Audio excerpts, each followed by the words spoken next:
I'm Charlie Bright of Gold Derby, and I am speaking with Matthew Heineman, the director of Retrograde, as part of our film documentary panels for Meet the Experts.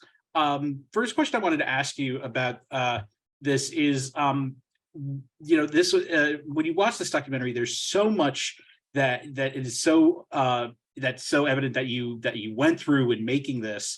What are some of the most lasting memories, positive or negative, that you have from your time shooting this documentary? I mean, it was a harrowing film to make, and definitely the hardest film that I've made thus far in my career, emotionally, physically, logistically. Um, I'm not sure there's a lot of happy moments in the film. It was somewhat of a slow motion train wreck that we were filming over the course of these 8 months, and honestly, one of the saddest sort of stories that I've ever filmed, because at some point it became a fait accompli that this was all going to fall apart, and that the Afghan army was going to lose to the Taliban. So obviously, there's camaraderie amongst our crew, and moments of levity amongst the darkness, both amongst our crew and with participants that we were filming with. But it was definitely a very harrowing and sad film to make.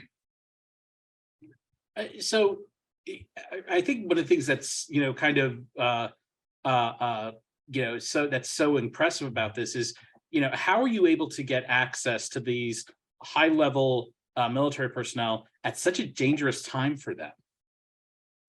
So the film documents the final 8 months of the longest war in U.S. history, first from the perspective of the U.S. Army Green Berets, and then once President Biden pulled out our troops, we pivoted the film and ended up embedding with an Afghan general, General Sami Sadat, whom they were working with, and followed him until the final days of the end of the war. And from the Green Beret perspective, it took several years to gain their trust, to get permission to actually embed with them. They're a very closed, insular community, and yeah, it took years, and then COVID happened, so it took a very, very long time to actually get on that embed. And then, with General Sadat in the Afghan side of things, I think the trust that we built with the Green Berets sort of carried over with him. He felt like if they trusted us, he should trust us. But obviously, we had to gain his trust individually as well. And so that took some convincing, but eventually it worked out. Of course, one of the most harrowing parts of this documentary is, of course, towards the end with that, we saw, here in America, we saw the pictures and some of the videos of what was happening at Kabul airport. But then to see it from your perspective, and it was so much more raw and gave it this whole new level of context to it. And what I'm curious about, though, is was there a sense going into that it was going to be as chaotic as it was, or was there something where you saw something and you were like, this is going to be on a whole other level of absolute insanity? No, I mean, there's a million moments in this film where the perspective of the storytelling shifted or changed. I've said this throughout my career, and I keep saying, because it happens to be true. When I was 21 years old, I heard Al Maisel speak, and he said, if you end up with the story you started with, then you weren't listening along the way, which is good advice for life. It's good advice for filmmaking. Don't be dogmatic. Be open to the story changing, and certainly was the case with Retrograde. In mid-August, we were planning on going back to film with General Sadat what we thought would be the final showdown with the Taliban. And by the time we got to Kabul, by the time we got to Dubai to fly to Kabul, things started to fall quite rapidly. And then we got on a flight to Kabul, and as we descended into the valley, the pilot got on the intercom and said, we can't land. There's a plane on the tarmac. We were so low that all of our phones started to ping and ping and ping and ping. And we got these news alerts that the Taliban had taken over the city and in essence, the country. and that the plane on the tarmac was actually President Ghani fleeing. And so we were forced to go back to Dubai. And I just felt like it was the greatest failure of my entire career. We'd spent 8 months building this story to this moment, this tragic, historic moment. And we were watching it play, go down on a hotel TV screen in an airport hundreds of miles away. And so basically spent every waking hour after that trying to figure out how to sneak back into the country, which we did 4 or 5 days later. But by that time, General Sadat, our main subject, had been forced to flee. So again, we were forced with this question: what is this story we're telling? I'm not the news. I don't work for the BBC or CNN. I have no utility being there. I have no news report to file.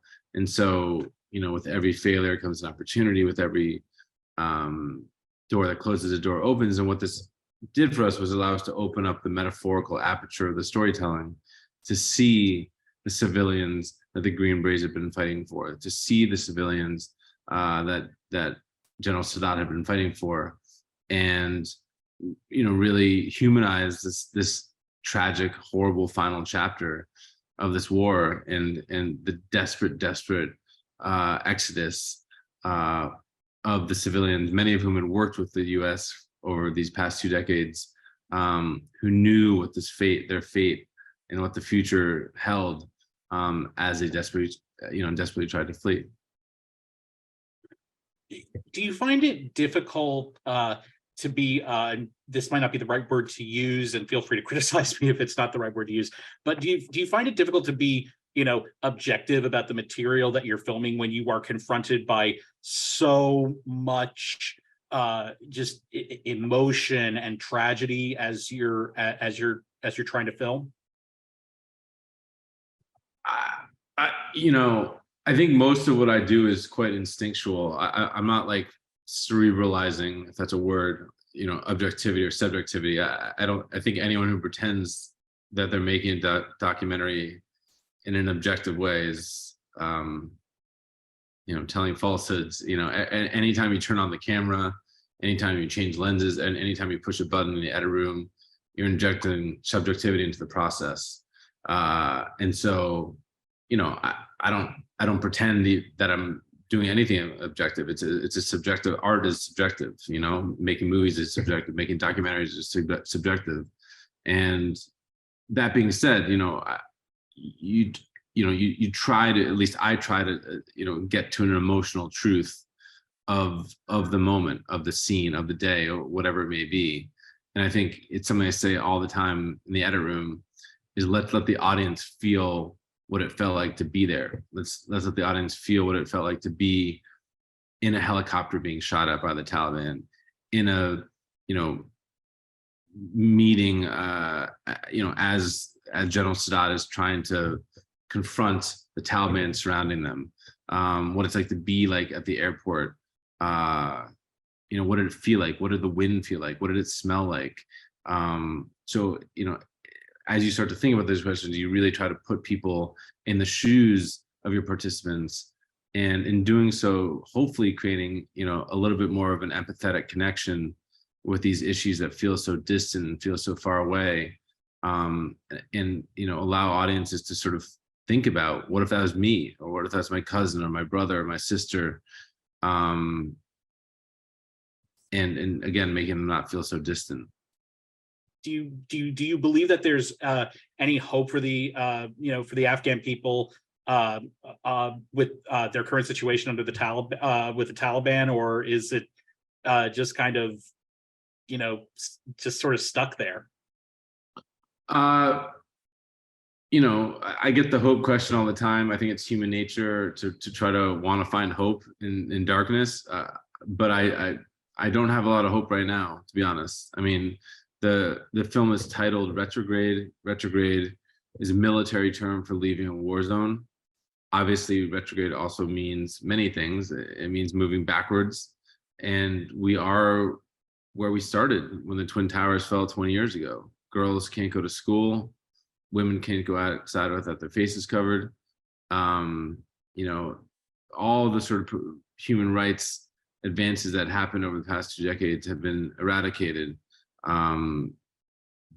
the economy is in free fall, foreign aid is shrunken with the Taliban in charge, and it's a desperate time for the people of Afghanistan. And so it's terribly, terribly, terribly sad. So, I don't find hope necessarily in the reality of what's happening there. I find hope in individual people, and the fortitude of the Afghan people to persevere despite really being at war for a very long time. I mean, this war preceded, there was fighting long before the US invaded. So the Afghan people are quite hardened to the realities of war, and, are quite strong. And so I have faith that out of this will come something positive. I just can't say what that is at this point. Well, Matthew, thank you so much for joining us, and we look forward to seeing you on our panel in just a little bit. Thanks for having me.